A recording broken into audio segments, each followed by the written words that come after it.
गहरे सरसब्ज जंगल में एक अक्लमंद ऋषि आर्यन रहते थे।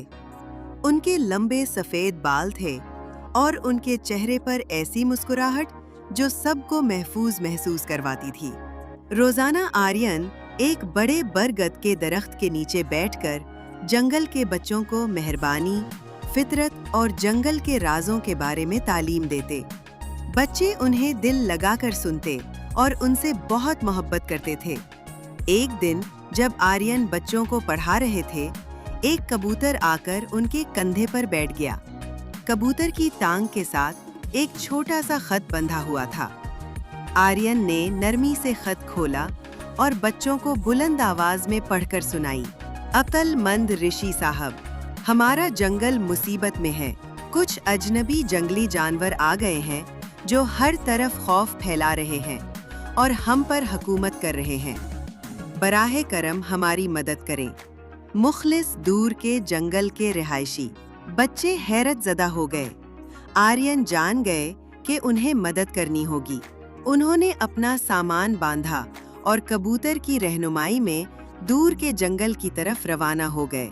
जब आर्यन वहां पहुंचे तो मंजर बहुत अफसोसनाक था। पहले जो जंगल पुरअमन था, वहां के रिहायशी खौफजदा होकर छुपे हुए थे। शेर, चीते और भेड़िए जंगल पर हुकूमत कर रहे थे, मगर आर्यन ने उनसे लड़ने के बजाय अपनी अकल और दिल की बातों से काम लिया। वो सुकून से जानवरों के करीब गए और उनसे कहानियां और पहेलियां सुनाने लगे। ऐसी बातें जो उनके दिलों को छुएं और उन्हें अपने आमाल पर गौर करने पर मजबूर कर दें। आहिस्ता आहिस्ता वो जानवर शर्मिंदा होने लगे। आर्यन ने अपनी जादुई लाठी से रोशनी का दायरा बनाया। उन जानवरों को इसमें कैद कर दिया। जानवरों ने माफी मांगी और वादा किया कि अगर उन्हें छोड़ दिया गया तो वो अपनी आदतें बदलेंगे। आर्यन ने शर्त रखी, तुम्हें मुख्तलिफ जानवरों की सूरत इख्तियार करनी होगी ताकि तुम मेहरबानी और हम आहंगी की अहमियत को समझ सको। शेर परिंदे बन गए।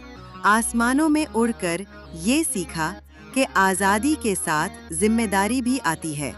चीते हिरन बने, नरमी और वकार सीखा और जाना। गहरे सरसब्ज जंगल में एक अक्लमंद ऋषि आर्यन रहते थे। उनके लंबे सफेद बाल थे और उनके चेहरे पर ऐसी मुस्कुराहट जो सबको महफूज महसूस करवाती थी।